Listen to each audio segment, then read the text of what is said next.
젊은이들 가운데 인생 네컷이라는 즉석 사진 찍기가 유행입니다. 젊은이들만이 아니죠. 세대를 아우르는 즉석 사진 찍기, 셀프 사진 찍기가 있습니다. 여러분도 인생 네컷 사진 찍어 보셨습니까? 인생 네컷 말 그대로 내가 소중한 연인, 사랑하는 연인, 또 가족들, 친구들과 함께 소중하고 특별한 4개의 장면을 담는 인생 네컷입니다. 또 우리가 많은 음식을 먹는데 인생 음식이 있습니다. 내 인생의 최고의 음식이요, 힘들고 어려울 때 생각나는 추억의 음식, 그리운 음식이요, 그것을 우리는 인생 음식이라고 합니다. 여러분의 인생 음식은 무엇입니까? 아마도 내가 그때 롯데호텔 가서 양갈비라는 것을 처음 먹어봤는데 양갈비 최고야, 내 인생 음식이야, 이렇게는 말씀하지 않을 것 같아요. 오히려 어렸을 때 인생이 추웠던 날 어머니께서, 할머니께서 끓여주셨던 송칼국수, 청국장, 그게 그리워서 인생 음식이라고 할 거예요. 제 인생 음식은 팥칼국수예요. 어렸을 때 어머니는 밥보다도 칼국수, 만두 이런 걸 많이 해주셨던 것 같아요. 지금 생각해 보니까 쌀이 없어서 밀가루로 그렇게 먹게 했던 것 같아요. 그 중에서도 저는 팥칼국수가 제일 맛있었어요. 그날은 몇 그릇씩 먹었어요. 설탕 넣어서요. 그래서 지금도 이 팥칼국수를 파는 식당이 있으면 무조건 팥칼국수 시켜 먹는데 그 맛이 아니에요. 어머니 뼈 손맛, 그 맛이 아닌 거죠.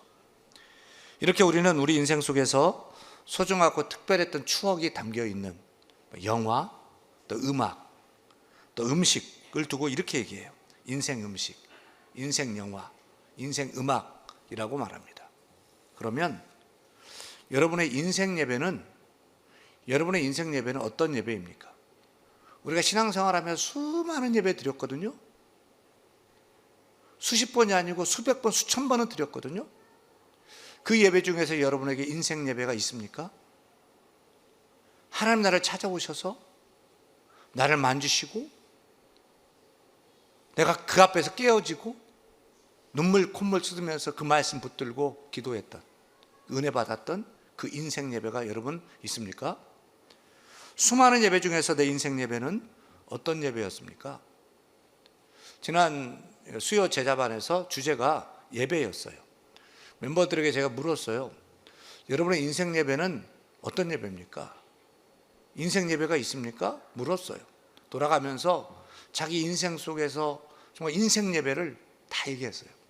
그 중에 한 분은 독일로 유학을 갔는데 돈도 없고 친구도 없고 진로도 불확실하고 자기 힘으로 아무것도 할 수 없을 때 어느 한인교회 금요기도회 앞자리에 앉아서 찬양하며 기도하는데 주께서 찾아오신 거예요. 하나님께서 힘들고 지친 그 영혼을 만져주실 때 그 하나님 앞에서 깨어지고 엎드려서 엉엉 울었대요. 얼마나 울었던지, 본인은 그렇게 울었는지 몰랐대요. 얼마나 울었던지 목사님이 예배를 시작하지 못하고 기다려주셨다라고 얘기를 해요. 그 집사님은 독일 유학 시절에 하나님을 만났던 그 예배가 자신의 인생 예배다. 그 예배가 또 회복되었으면 좋겠다, 그렇게 얘기를 해요.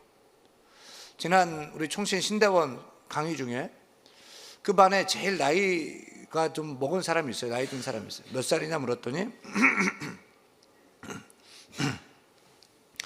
53살이에요 53살은 다른 전사님들보다는 20년 늦게 신학교에 온 거죠. 어떻게 신학교에 왔습니까? 물었어요. 이렇게 얘기해요. 그 전사님은 잘 나가는 수학 강사였대요. 결혼이 좀 늦어서 결혼했는데 어느 날 아침잠을 깼대요. 분명히 아침잠 깼는데 세상을 사랑하지 말라, 요한일서 2장 말씀, 하나님 말씀이 귀에 들린 거예요. 이게 뭔 일인가? 무슨 뜻인가? 너무너무 고민되고 막 그런 고민되며 생각을 한 거예요. 그 주일날 교회 갔는데 목사님이 그 본문으로 설교를 하시는데 자기에게 주시는 그 말씀인 거예요. 그 앞에서 꼬꾸라진 거예요. 그리고 목사가 되기 위해서 이렇게 신대원에 들어왔다는 것이죠. 그래 물었어요. 전사님의 인생 예배는 바로 그 예배였겠네요? 그렇습니다. 제가 수많은 예배 드렸는데 그날 그 예배가 제 인생을 바꾸는 인생 예배였습니다 라고 대답하더라고요. 여러분도 인생 예배가 있습니까? 여러분의 인생 예배는 어떤 예배입니까? 그동안 많은 예배를 드렸는데 그 예배들 중에서 정말 하나님을 만나고 정말 하나님의 그 임재가 느껴지고 하나님 앞에서 깨어지고 정말 새로워졌던 그 예배, 그 예배가 어떤 예배입니까? 혹시 있다면 오늘 예배가 또 한 번의 여러분의 인생 예배가 되기를 소원합니다. 혹시 아직까지 그 예배가 없다면 오늘 예배가 여러분의 인생 예배가 되기를 소원합니다. 오늘 우리 예배가 여러분 인생에 하나님 임재를 느끼고 하나님 만나는 여러분 인생의 그런 인생 예배가 되었으면 좋겠어요. 우리는 매번 예배가 하나님 만나는 인생 예배가 되도록 사모해야 합니다. 하나님 만나는 예배요.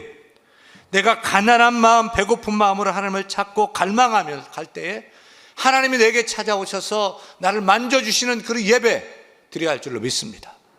늘 말씀 듣지만, 늘 말씀이 좋지만 이 말씀이 나에게 주시는 말씀으로 들려지고 그 말씀 붙들고 사는 그 예배, 예배로 내 인생의 문제가 풀리고 그때 나음받고 치유되고 회복되는 정말 잊을 수 없는 그 인생 예배가 오늘 예배가 되기를 소원합니다. 오늘 말씀은 다윗이 아주 특별한 제사를 드렸어요. 다윗은 원래 예배를 잘 드리는 사람이었죠. 참 예배자였습니다. 수없는 예배를 드렸을 거예요. 그런데 그의 인생에 있어서 가장 특별했던 인생 예배는 어떤 예배였을까요? 아마도 오늘 우리가 읽었던 역대상 21장의 제사였을 것이라고 생각을 합니다. 다윗이 왕이 되어서 이스라엘 역사의 최대의 강국 부강한 나라를 만듭니다. 말년에 교만한 마음이 사실 생겼어요. 내가 이루었다. 그래서 인구조사를 했어요. 그것은 막강한 군대의 숫자로 자신의 힘을 자랑하고 싶었던 거죠. 하나님의 은혜보다 하나님의 의지보다 자기의 군대, 자기의 힘을 자랑하고 싶었던 거예요. 하나님은 그것을 싫어하셨어요. 그래서 이스라엘에 전염병을 주셨는데 단 3일 만에 7만 명이 죽어나갑니다. 코로나 팬데믹으로 우리가 전염병의 위험을 잘 알지요. 다윗 때 자기 잘못 때문에 백성들이 3일 만에 7만 명이 죽어나가는 거죠. 국가적인 큰 재앙입니다. 패닉 상태가 됐어요. 그 다윗의 잘못으로 백성들의 큰 재앙이 임하게 됐을 때 하나님께서 살 길을 주셔요. 살 길, 재앙을 그치는 길. 그것이 무엇이었을까요? 다른 거 아니었어요. 하나님께 예배하라는 거였어요. 하나님께 제사하라는 거였어요. 역대상 21장 18절 같이 읽습니다. 여호와의 천사가 가세에게 명령하여 다윗에게 이르시기를 다윗은 올라가서 여부수 사람 오르난의 타작마당에서 여호와를 위하여 제단을 쌓으라 하시니라. 재앙이 이스라엘을 휩쓸고 있을 때 그 재앙을 끊는 비책이 무엇이었습니까? 다른 것이 아니었어요. 제사였어요. 예배였어요. 이게 예배의 능력이에요. 이게 예배의 기적인 거예요. 지금 다윗은 사흘 만에 7만 명이 죽는 그 대참사 앞에서 하나님이 더 큰 걸 시켜도 그건 반드시 했을 거예요. 근데 하나님은 다른 것을 요구했던 것이 아니에요. 예배하라는 거예요. 제사하라고 했던 거예요. 여러분, 우리는 예배를 자주 드립니다. 그래서 그런지 우리는 예배가 별것 아니라고 생각해요. 그런데 하나님은 그렇지 않아요. 하나님의 예배를 전부로 생각하셔요. 우리는 예배가 별것 아니라 생각하지만 예배에는 능력이 있습니다. 하나님이 우리 예배를 기뻐하시면 오늘도 놀라운 일이 생기게 될 것입니다. 그런데 주목할 것은 하나님께서 예배 장소를 지정해 주셨어요. 여부수 사람의 오르난의 타작마당에서 제사하래요. 왕궁 같은 예배하기 좋은 장소도 있었을 텐데 법궤가 있는 예루살렘 성소에서 제사하라는 것이 아니라 처음 들어본 오르난의 여부수 사람 오르난의 타작마당에서 제사하라는 거예요. 왜 그랬을까요? 왜냐하면 하나님은 예배하면 생각나는 그 예배가 있었어요. 예배하면 생각나는 그 장소가 있었어요. 그것이 어디였냐면 여부수 사람 오르난의 타작마당이에요. 거기서 무슨 일이 도대체 있었을까요? 사연은 이래요. 바로 그것은 아주 옛날에 아브라함이 100세에 낳은 아들 이삭을 하나님께 드렸던 모리아산의 제단, 이었던 것입니다. 아마도 나중에 개간해서 농장이 되고 타작마당이 된 것 같습니다. 그런데 그곳은 아브라함이 하나님 앞에 이삭을 바친 예배의 장소였어요. 1000년이 지났는데 하나님은 그때 그 예배를 기억하고 있었어요. 그때 그 예배를 찾았던 거예요. 1000년의 세월이 흘렀어도 하나님은 그 예배를 기다렸던 거예요. 그 예배를 원했던 거예요. 그래서 나중에 솔로몬의 예루살렘 성전이 어디에 세워지죠? 바로 그 여부스 사람 오르난의 타작마당에 성전이 세워집니다. 왜요? 하나님께서는 그 성전에서 아브라함이 드렸던 그 제사가 다시 회복되어서 그 정신으로, 그 의미로, 그 본질로 예배를 계속 드려지기를 원했기 때문에 그 자리에 성전을 세웠던 거죠. 그러니까 이게 말이 되는지 모르겠지만 하나님의 인생 예배요. 하나님은 인생이 아니시니 인생 예배를 할 수 없지만 하나님이 그동안 수없는 예배를 받았는데 하나님에게 최고의 예배, 하생 예배가 있었어요. 그 예배가 어떤 예배였죠? 바로 아브라함의 아들 이삭을 하나님께 드렸던 예배였던 것입니다. 하나님은 그 예배를 잊을 수 없었어요. 1000년이 흘렀지만 그 예배를 기억했고 예배를 찾았던 것입니다. 같은 맥락입니다. 인구조사로 죄를 짓고 재앙을 맞은 다윗에게 너도 아브라함처럼 그 뜨거운 예배를 한번 드려봐라. 아들 이삭을 드렸던 그 예배, 네 힘 자랑하려고 인구조사 같은 거 하지 말고 나만 의지하고 나만 사랑해서 그 드리는 예배를 한 번이라도 한번 드려봐라. 다윗에게 요구했던 것입니다. 사랑하는 여러분, 하나님은 오늘도 바로 그런 예배를 우리에게 원하십니다. 그냥 습관적인 예배 말고요, 왔다 갔다 하는 예배 말고요, 하나님 앞에 의미 없습니다. 내 아들까지라도 하나님을 사랑함으로 드리는 예배를 원하십니다. 어떻게 아들의 목숨을 내 손으로 하나님께 드릴 수 있단 말입니까? 아들을 드렸다는 것은 내 아들보다 하나님을 더 사랑한다는 최고의 사랑, 최고의 경외, 최고의 믿음의 표현이 아닙니까?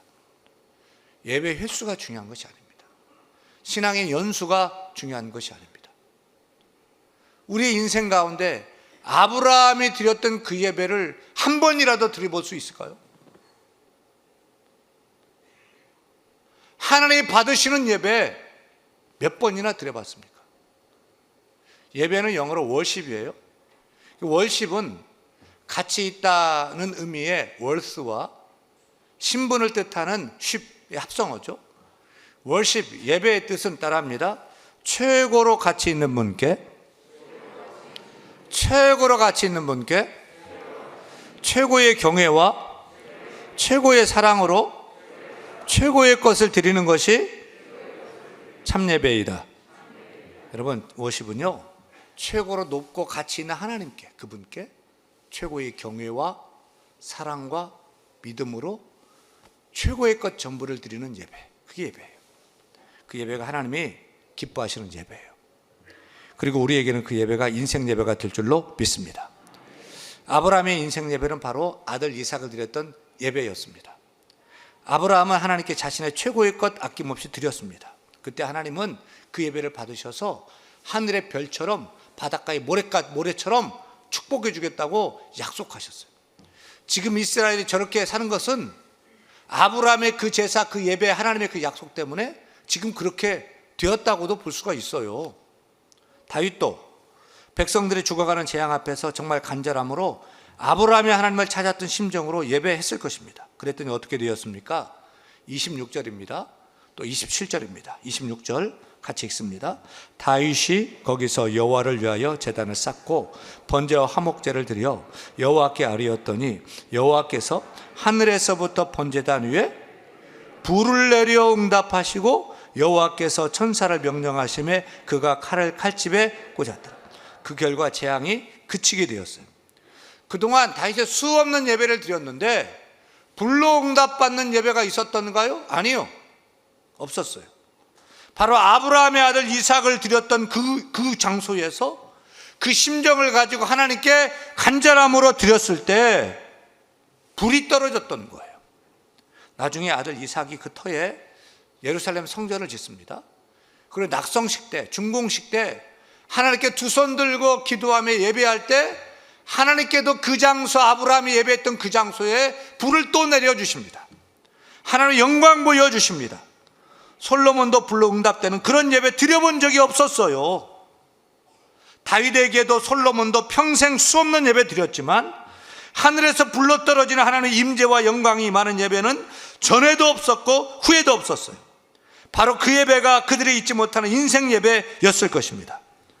여러분, 하나님께서는 오늘도 우리에게 그런 인생 예배를 원하십니다. 아브라함의 아들을 드렸던 그 예배처럼요, 다윗처럼 솔로몬처럼 우리도 최고로 높은 하나님께, 최고의 가치 되시는 하나님께 내가 들을 수 있는 최고의 경애와 그 경배와 나의 믿음과 정성을 다해서 나의 전부를 다 드려서 드리는 그 예배, 그 예배를 하나님은 원하시고 찾으시고 그 예배를 받으십니다. 그 예배가 여러분의 인생 예배 될 줄로 믿습니다. 그런데 그 예배가 편한 예배였을까요? 쉽고 즐거운 예배였을까요? 아들을 하나님께 바치는 예배가 편한 예배요? 이건 불편한 예배가 아니고 정말 불편하고 어렵고 불가능한 예배였죠. 하지만 아들을 드리는 아브라함은 비록 자기에게는 불편했지만 하나님께 자기 아들까지도 자기의 전부도 기쁨으로 믿음으로 드렸던 것입니다. 그런데 정말 최고의 불편한 예배는 따로 있죠. 바로 십자가 예배입니다. 하나님의 아들 예수님께서 십자가에 달려 우리 죄를 위해 화목제물로 드린 십자가 예배예요. 하나님도 예수님도 너무너무 불편하고 이거 못하죠. 하지만 우리를 죄에서 살리고 구원하기 위해서, 하나님 자녀 삼기 위해서, 영생 주시기 위해서 하나님은 그 예배를 요구하셨고요, 아들은 생명을 제물로 드려 그 예배를 드렸던 거예요. 사랑하는 여러분, 우리도 십자가 예배를 드려야 됩니다. 그런데 우리는 너무 편한 예배만 찾습니다. 교회도 편한 교회, 좋은 교회, 나한테 맞는 교회, 예배도 나한테 맞는 예배, 설교도 나한테 맞는 설교. 그 교회는 시설이 좋아. 어떤 교회는 앉은 자리가 CGV보다 더 좋아요. 1인석으로 막 방송. 그게 좋다는 거죠. 좋아요. 교회 왔는데 마이크 소리 작으면 불편하고 크면 짜증나고 옆 사람과 조금만 부딪혀도 신경 쓰이고 불편한 거죠. 아니요, 예배는 나를 위한 것이 아닙니다. 나의 편리를 위한 것이 아닙니다. 여기는 이마트가 아닙니다.